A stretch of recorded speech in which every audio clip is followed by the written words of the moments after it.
before we start, I just want to make sure I'm recording. It looks like we Yep. are, so let's go ahead and run through it. So obviously, before we hit that list, Jose, I do have a Yeah. little bit of a PowerPoint presentation we want to go through first before we get into that. So let me go ahead and share screen and let me know once you can see, and we'll go from there.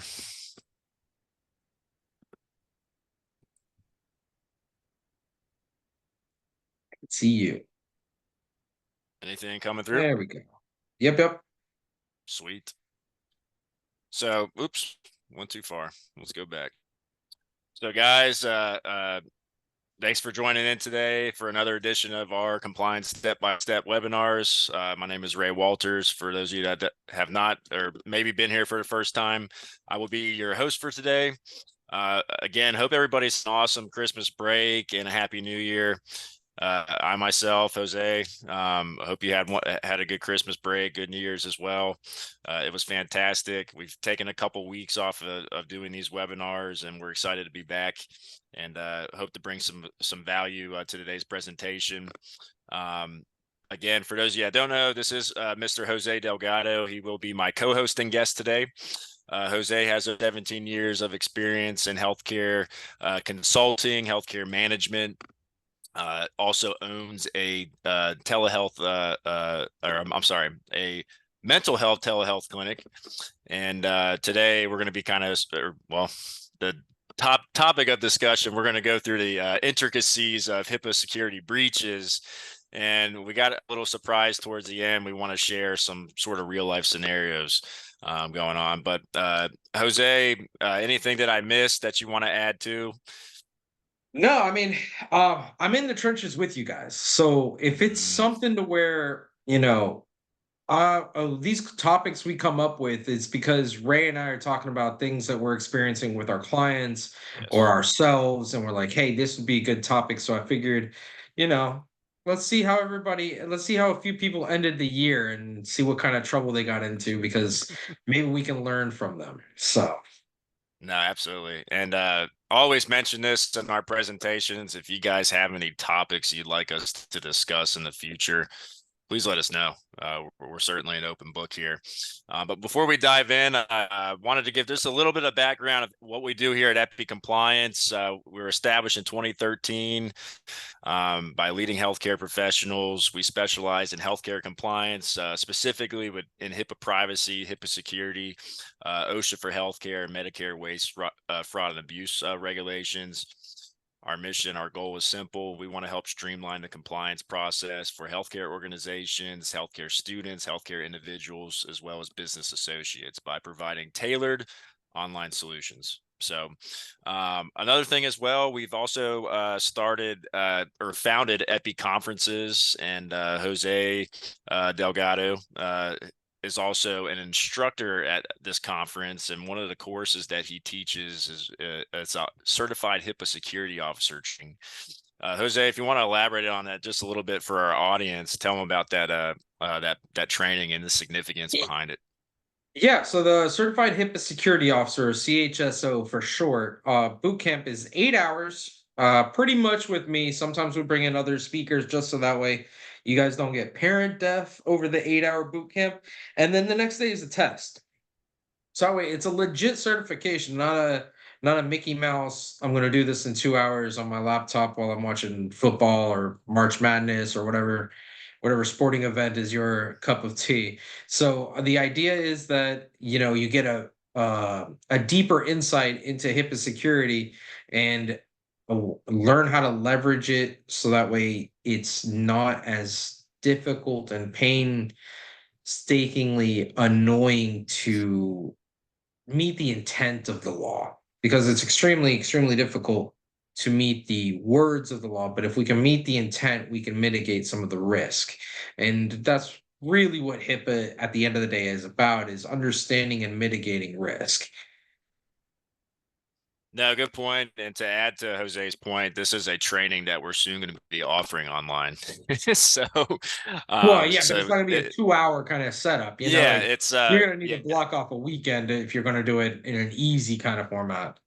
yes. So, like I said, currently it's an in-person training, but it is something that we are going to be offering online here soon. Don't have a 100% time frame, but it will be up uh, by the end of first quarter. So once I have some more details, certainly we'll share it with you guys.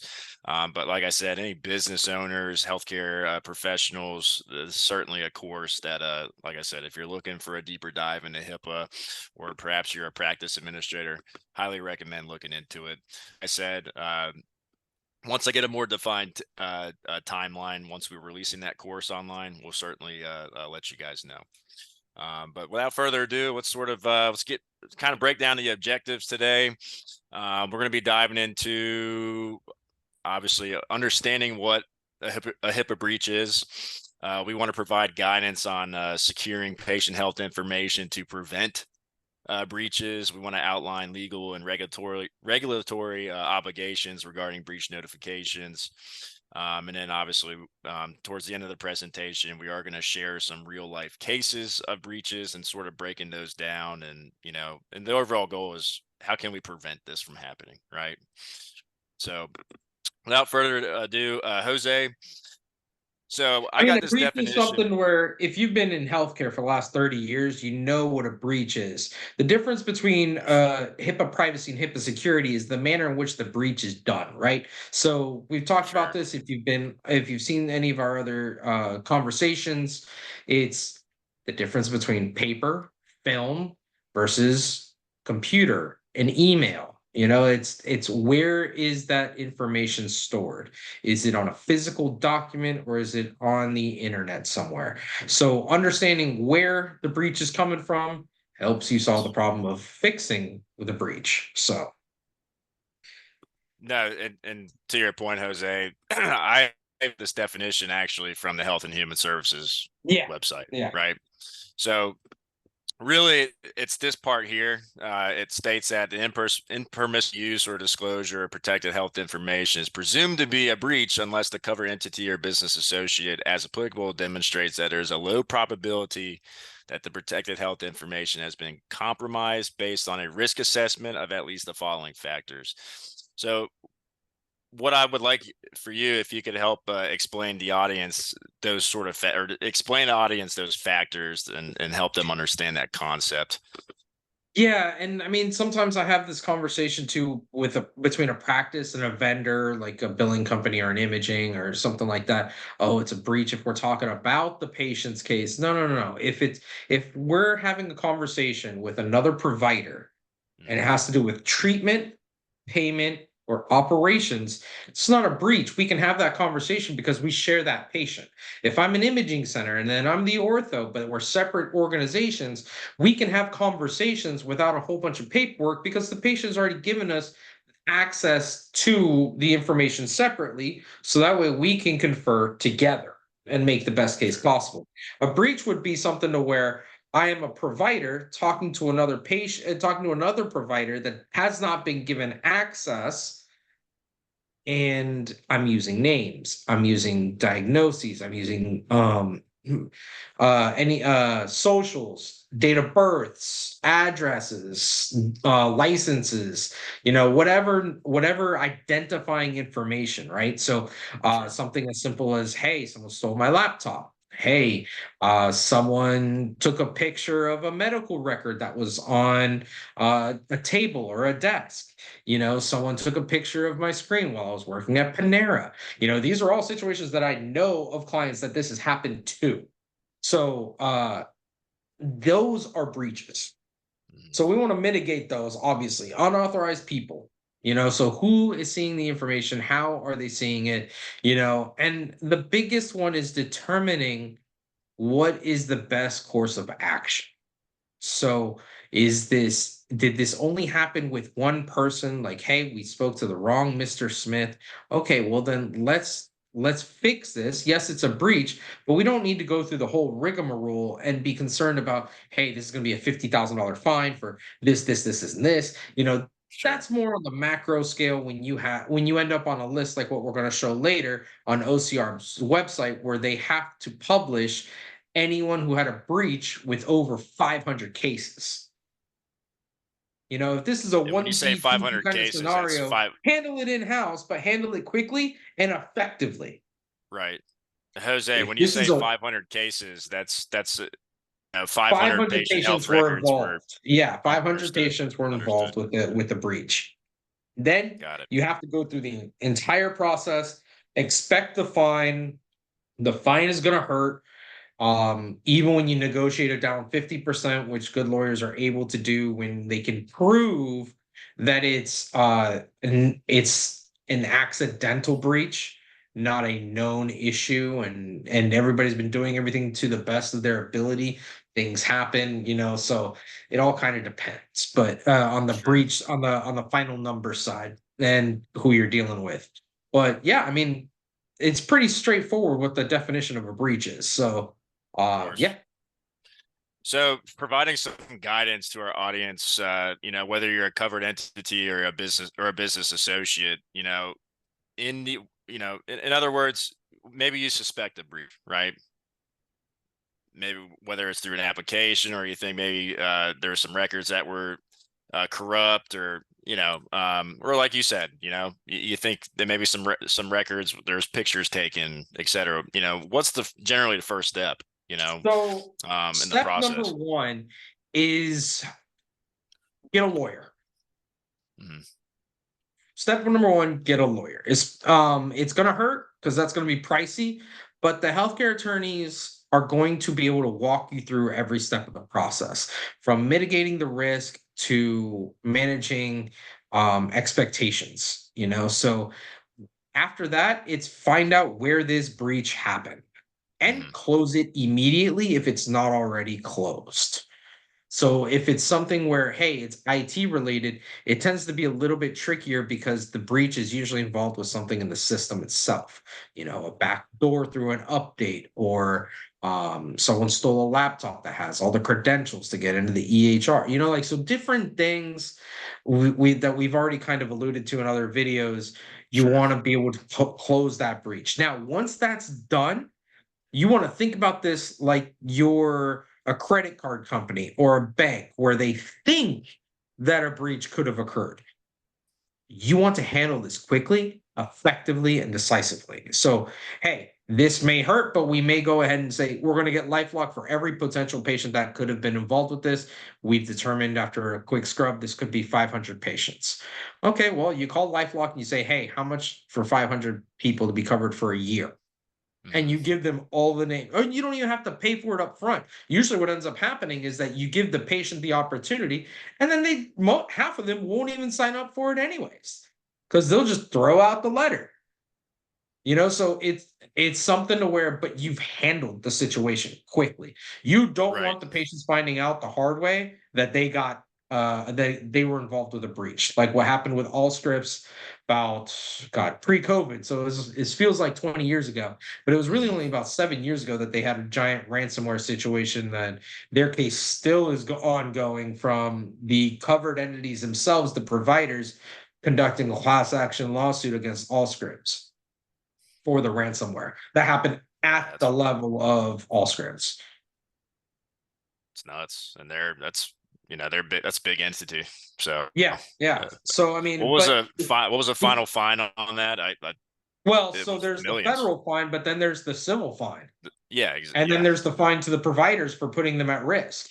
So like there's a lot of factors that I don't even know if it's you may be able to find it. I don't remember what it was off the top of my head, but let's put it this way. There was at least two commas in there by the yeah. end of everything being said and done. Have to go back and look. So yeah, the lawyer, or if you have a consultant, they'll be able to walk you through all of the processes and who you report to, OCR being one of those people that you report to, and then the investigations that follow, and all of the interviews and conversations. Depending on the nature of the breach, the FBI may even get involved. So it kind of just depends on what happened. Preferably, you never want to get to that point, though. Well, the bottom line is, if something happens or you suspect it, take action. Yeah, take Uh, action quickly and don't be a decisively. ghost and don't pretend like anything happened. It Take, will take, not get swept under the rug. yeah, And if you try to hide it and somebody finds out about it, Remember that the Whistleblower Act also can be the thing that does you in, Sure. because 10% of whatever the federal government recovers goes to that whistleblower. In some of these So cases, you're gonna, huh? we've kind of already alluded to this, but the breach notification requirements, obviously, and you had mentioned it, Yep, report it as soon as possible. yep. Um, I also the health and according to Health and Human Services, it needs to be reported within 60 days is the time frame. So To them, not um, even to the patient, but to them.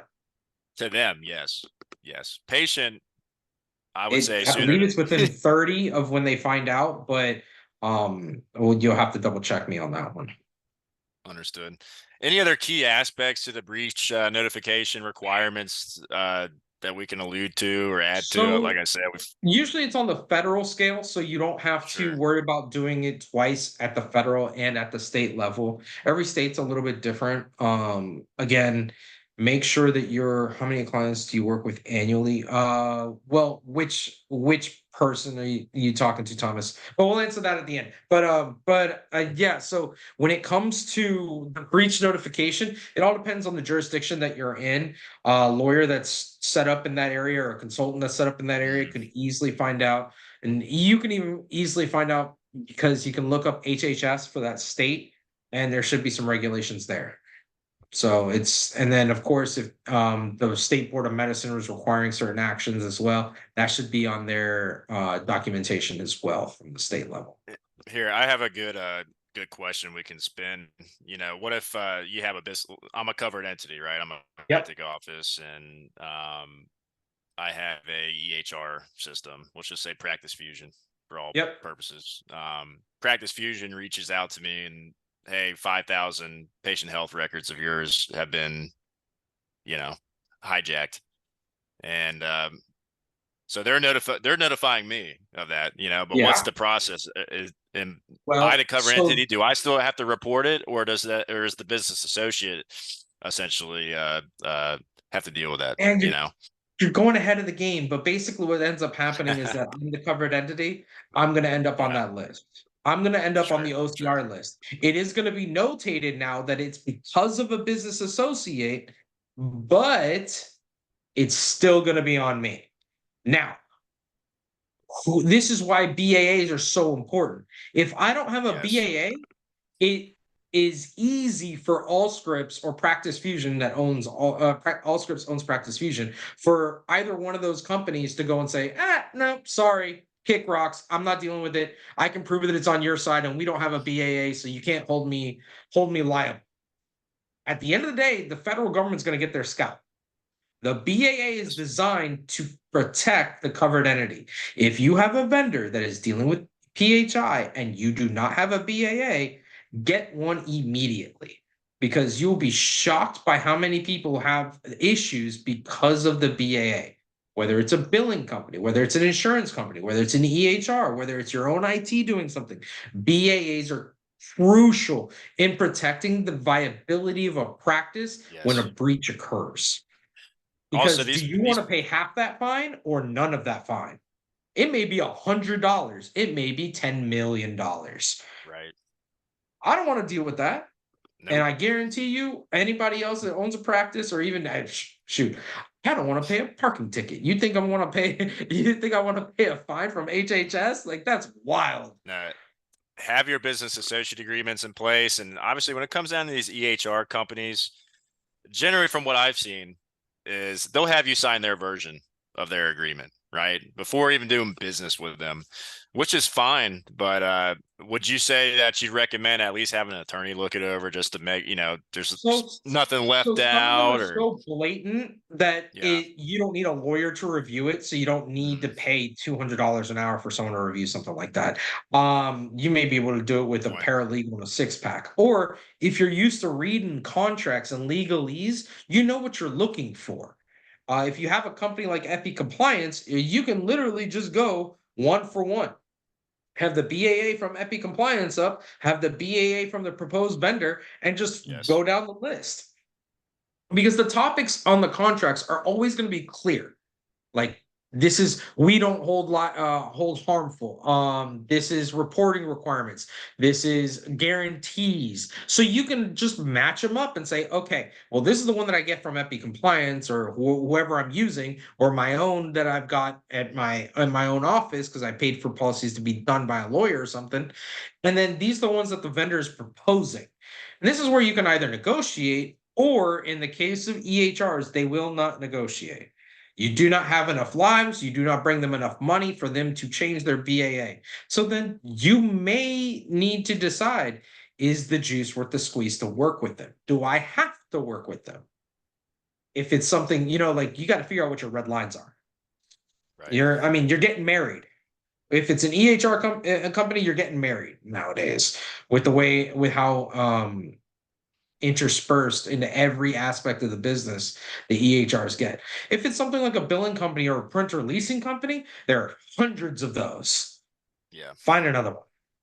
If IT it's if companies too. they're yeah, IT companies, if they're dealing with they're even getting close to your personal red line or your organizational red line, but you've got to make sure you're protected. No, good point. And it kind of alludes to this. I think I think we covered this particular Yep. part, but the meeting's requirements, obviously, when it comes to reporting the breach, you can report it to the secretary. And again, this is all forms that you can fill out on the Health and Human Services Department. There's Yep. links for this. Yep. Um, but I think what I want to do now, Jose, is we'll dive into some real cases. How about Yeah, let's have some fun with it? this. Now this So one was this is a public website. So yes, definitely, I'm gonna put definitely, this in definitely, chat for everybody definitely, too. yeah, save this because well, one, if you want to prove a point to a provider that, hey, look, we need to handle this, or we need to be aware of this, or this is why we're doing something, you can look at this. And because these are all cases that are north of 500 patients, remember, the civil penalties on this is whatever number of patients times 50K, because this is HIPAA. Right. This is just HIPAA. You're a bad person, you're gonna get in trouble for this. And you'll notice that some of these guys reported right before Christmas. I wonder why that could be. Maybe it's because you're a hospital group out of Maryland and you've got 450,000 potential patients involved. That third one right there. This Retina group. Yeah. Like this is a lot of it you're going to find is IT related, networking error, network server errors. Probably an IT company updated a bad patch. Maybe they had no protection on any kind of server or network, and somebody just jumped right in. I've seen all kinds of fun stuff. And by fun stuff, I mean I Wi-Fi's for a practice that were no password at all. You could just jump on and do whatever you wanted or needed to do. These are the kinds of things that good SRAs are going to catch. And that's going to be the first thing that an auditor or someone from OCR, when a breach occurs, is going to say is, hey, show me. Show me your last SRA. And they're going to rake you over the coals if they find out that you knew that this was an issue and you did nothing about it. And this is also where Whoops. the security management plan comes into play as well. So with this Yes. one, this is straight from the practice. If you go to, or was the one I was looking I was gonna at? say, Jose, this Yeah, also you can you hit the drop down, it'll tell you yeah. hey, did this person have a business associate agreement present? No, Obviously, no, not the clearly agreement. state It just says business or a associate. business associate. I'm sorry, business Yeah, yeah. associate present. No. Scroll down a little bit. You'll Okay. find a PT. Go to 360 PT. Now this is going to be a small office for you. Theft. Interesting. Theft. And the worst part is that a business associate was involved. Ladies and gentlemen, remember that providers can be 1099s. If they're 1099, that means that you need a business associate agreement with them. This could have easily been somebody broke into their car and just took That or whatever was in there. or it could have been even a disgruntled employee that was a 10 or Disgruntled employee. not a Well, employee disgruntled technically, employee. but a Yeah, because this this one is the business associate was involved. This could have yeah, been an issue with billing because maybe this yes, PT company is doing things on paper because they don't get any benefit from macro and MIPS. So it's crazy. Now, if you scroll down a little bit, the Blue Cross Blue Shield of Tennessee, I'm shocked that there was only 1,600. That that's has to have huh, been an office that is associated with the Blue Cross because it's a very, very yeah, like small a amount branch or for. Yeah, a well, I mean, a satellite lot of some of location or these, something. yeah, some of these insurance companies have their own insular practices in different areas. So this may be that there was an office that is a Blue Cross, BCBS of Tennessee, and someone hacked into their server there. But you can have all kinds, and I say fun only in respect of it's wild how the numbers that these are happening. And this is happening so prevalently that the FBI is getting involved with a lot of these network server situations because a lot of these hackers are coming in, or these patches or Trojan horses are coming in from the eastern bloc of the world where there's no Right, extradition treaty.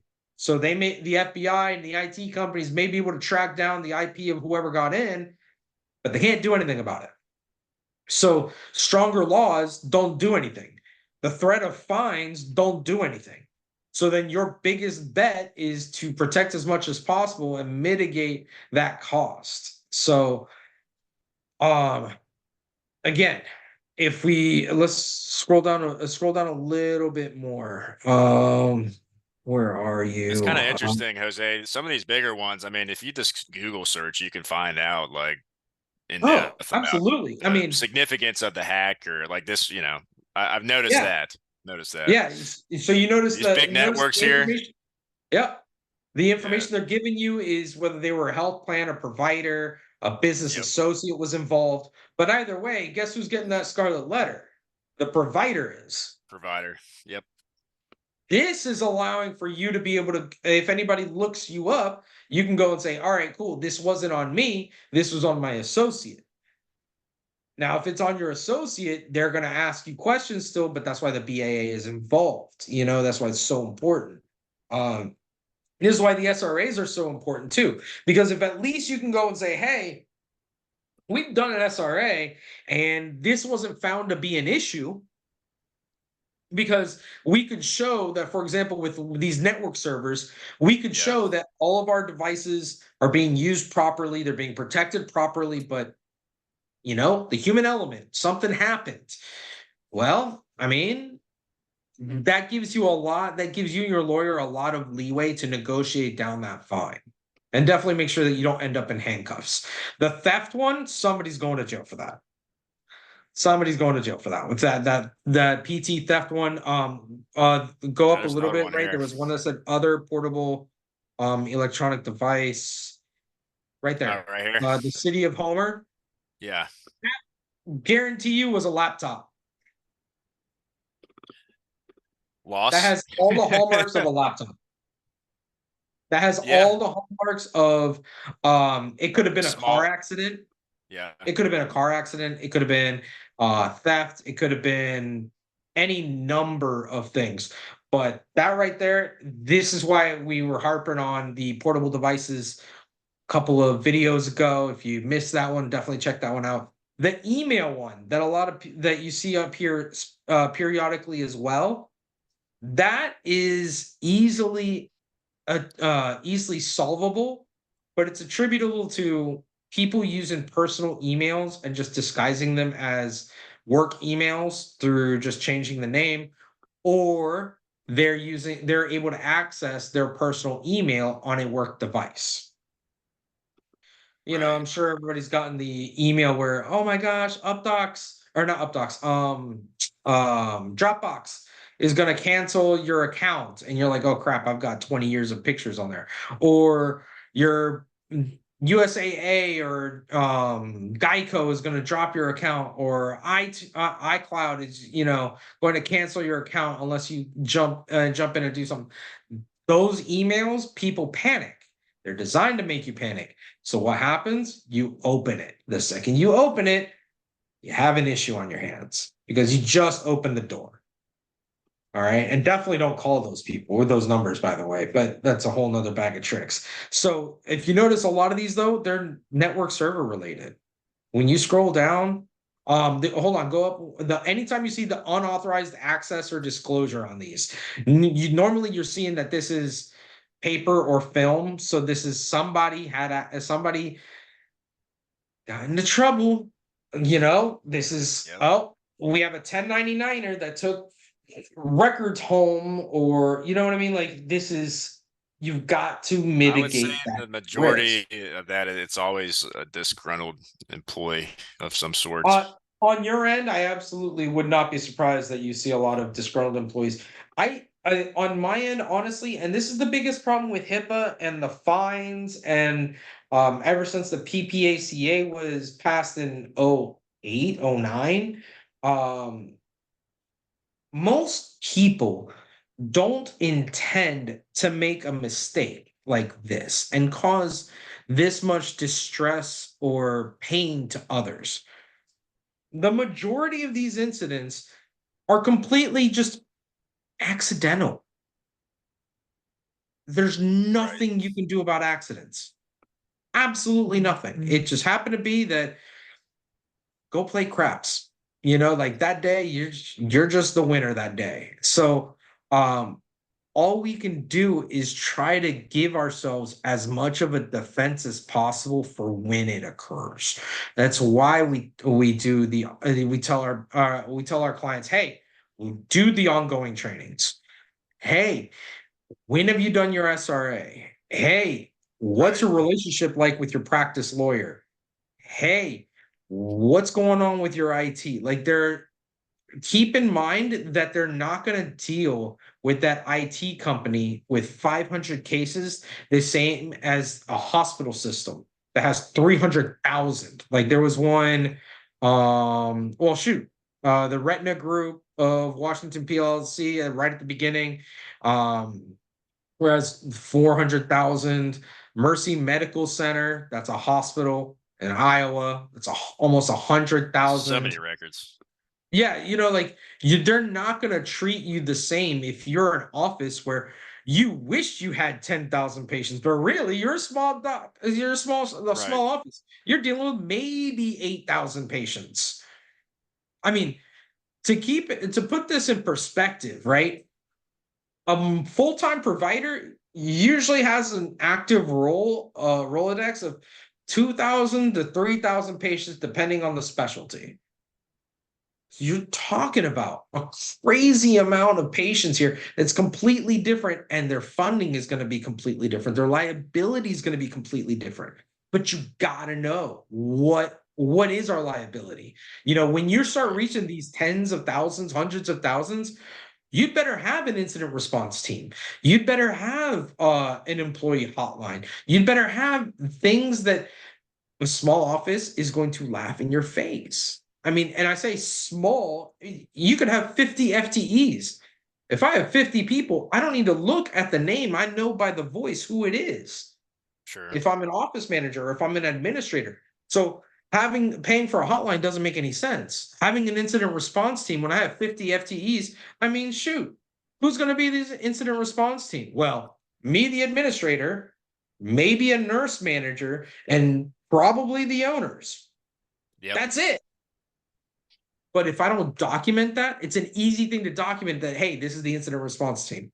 This is going to be easy to document. Hey, if the media does come to the office because of this, who is going to be allowed to talk to the media? Is anybody going to be allowed to talk to the media? Or is standard policy going to be no comment?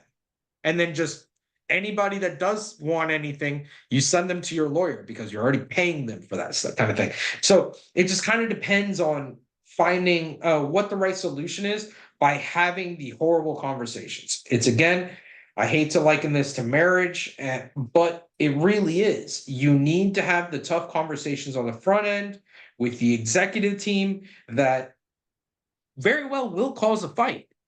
But this is a much smaller fight when there isn't an issue than dealing with it when it's a larger issue at play. and it is a problem. So find out what are we going to do in these scenarios? What are we, like, hey, you get married, let's talk about finances. This is the worst conversation to have ever. But it's got to happen. So that way you know what to do Sure. when times are good or when times are bad, or you know where everybody's head is at. You got to be on the same page with the entire executive. But I feel like that conversation would start with doing a risk analysis, Yeah. and that sort Yeah. I of mean, find out what your holes are before you start digging a hole, like, exactly, exactly, before you start trying to repair things that may not need to be repaired. We all have limited resources. So let's find out what the things that are urgent and critical, and then we can make a plan for everything else. So for agreed. example, when we're doing something as simple as identifying who's going to be the HIPAA security officer, well, let's keep in mind that we also got to have position descriptions for OSHA, for HR purposes, but we're also knocking out the HIPAA security piece. So it may be different alphabet agencies, but they're asking the same crap. Yeah, We just have to document that it's being done. I have one client that he's like, nothing's changed. So I didn't do anything. I didn't do anything different. I'm like, but you didn't notate that it was at least reviewed. You could have just notated, no changes. All right, cool. You're done. Checkbox, right. move on. But you didn't do anything. And the prior year you did. Or you have the procedure showing that you did it last year, but you didn't do it this year for whatever reason. No one's going to steel man your argument. No one's going to attribute that you didn't do the right thing according, or the most correct thing rather, just because. You have to protect yourself, you have to protect your business, so that way you can keep going forward. So No, fun stuff. agreed. Fun I think stuff. when it comes down to compliance, it's always good to go a little bit overboard, right? I mean, it Yeah, doesn't there's no hurt. kill like overkill, right? Like I got a Yeah. Marine buddy that always loves to say that stuff. And that's what we're here to do. I mean, that's what EPICompliance is here to do. Some of you guys may be customers of ours. Some of you guys might have taken our trainings, etc. But again, we're here to help this compliance process.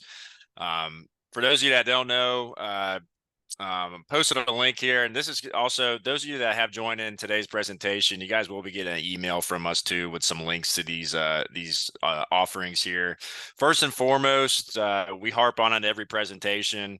If you haven't done any compliance training, whether it's for yourself or your staff, highly recommend doing that. We offer a free OSHA course. It's on our epicourses.com site, listed on the slide. Again, you will receive an email from this as well. If you haven't done OSHA training this year for 2024, hey, it's a free course. You take the lecture, you take the test, you get a certificate at the end. It's a downloadable PDF document. If you're looking for something slightly more advanced, that's going to include your HIPAA, your Medicare waste, fraud, and abuse training as well. Again, these are federally mandated trainings. Knock on wood, if you ever deal with an inspection, yes, they could potentially ask hey, I want to see, have your staff been trained and educated in these areas? They can very well ask for these certificates. We have a bundled program where you can sign up. It's for HIPAA privacy, HIPAA security, OSHA, and Medicare waste, fraud, and abuse training. Again, same process. Take a lecture, take a test, get your certificate, and those certificates are valid for 12 months. If you're looking for something a little more comprehensive, I know we've talked about establishing who's the compliance officer, and policies, procedures, etc. We have a pro package that's going to give you training, your policies, procedures. It's even going to show you how to complete some of these documents, and above all this documentation is going to be stored in one place. Again, in the event of an inspection, they want to see the documentation. EPICompliance is your answer. And then for those of you that might be on the, not sure what you're looking for, but know you need something, hey, listen, reach out to me or Jose. We're certainly here to help. You can schedule a free consultation with us. Again, there's going to be an email out with a calendar link. You can pick a date and time that works best for your schedule. And that actually kind of Um, segues into Thomas's question. Thomas, were you yeah, referring Tom. to at Ray with EPICompliance or myself through the consulting firm? Because I personally have on the compliance side. Oh gosh, Ray, what do you working with? What, thousands of We clients work now? with we work with tens and thousands of clients on an annual basis, whether it's students, healthcare organizations, mid-sized level organizations, hospitals. I mean, you name it. I would say in the 10,000s. We work with quite a few people. I myself, I work directly with a lot of healthcare students and a lot of mid-sized level organizations myself. Um, but Thomas, I appreciate the question. And yeah, that kind of further segues to our Q&A. If any of you guys have any questions, concerns that we can address here, we'll open up the question chat. You guys can just chime in on the chat. We'll open it up here for the next minute or two. So if you have any questions, please feel free to come forward and we'll Yeah, answer and the best that we can. if you, the OCR website may be a good way for you to take a look and just have some fun with it, and just, and I say have some fun, I mean just see the kinds of stuff that's going on there, and remember that if this is a hospital or an insurance or a state department, which there are quite a few cities, states, and counties on here, there's always going to be a press release attached. Whether the outlets pick it up or not is a whole nother bag of tricks. But depending on the size of the organization and what was involved there, it's gonna get picked up. I did a couple Google searches on some of the larger ones there that Yeah. had tens and thousands of records Oh yeah. hacked or whatever. There's there's always going to be something in the media Yeah. regarding I mean, we're in Northeast Florida, so a big one for us is if a UF Shands pops up, that or Retina if group popped up. yeah, or if HCA pops up, or Hillsborough County, because that's Tampa. So I mean, there's things that you'll be surprised by how often these things are popping up in your news. Just no one thinks it's actually newsworthy until it hits a certain button. There was one with UF that the breach occurred, but there were only 5 people involved. Those 5 people happened to be UF football players.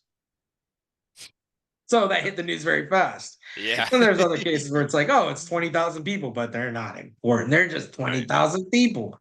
Right. And then you find out your identity got stolen. So And can't even go anywhere now, So it's just kind of, you gotta be careful nowadays. anybody have any questions, suggestions? Maybe you guys have a topic you'd like us to discuss here in the near future. Let us know. You want to tell them what the other ones are that we have lined up for Yeah. next week? So next week's conversation, next Tuesday, same time, 1:35 to 1:55 p.m. Eastern Standard. We're going to be talking about contractor relationships. So The BAAs, we're going to be the talking about the vendors. How BAAs. do we Yes. manage those? How do we get them to sign these? What are our Yes. alternatives if we need to get out of these contracts? So Yeah, we'll be elaborating on that, and then, like I said, we're an open book to topics. Right now, we've been sticking with HIPAA, which I think has been good. We yeah, were talking about some OSHA topics back in September and October, but we're gonna stick on the HIPAA track here at least for the remainder of this month, and until then, might maybe maybe switch up maybe into March we do a little bit more OIG and billing stuff. yeah. I was thinking that maybe To yeah, go with yeah, the macro and MIPS requirements, and yeah, what maybe those requirements, a little bit deeper into those requirements, maybe go into the safer guides, 'cause I'm getting asked a yeah, lot of certainly. questions about the safer guides. Yep. Yeah. No, absolutely. We can certainly let's look to do that in March. We'll start brainstorming some topics to discuss then. But in the meantime, if you guys have any feedback, any topics you'd like to hear, just let us know. We're an open book. But I don't see anything else coming in. I don't want to hold anybody up any longer. Again, I appreciate your guys' time. I hope you guys gained some value from this presentation. As I mentioned, there's going to be an email that is going to go out. It's going to provide some links. It's going to provide a link to the OCR portal, as well as next week's webinar registration as well. And if you guys have any questions, concerns, please feel free to reach out to Jose or myself. We're certainly here to help. otherwise, we look forward to seeing you on next week's topic. And other than that, I hope you guys have a great rest of your day and afternoon, and we'll certainly be in touch. Jose, I appreciate your time as well as always, and I'm looking forward to having you on the next conversation. Absolutely. See you next Cool. Tuesday, guys. Stay warm. Sounds good. Yeah, you too. Thanks, guys. Take care.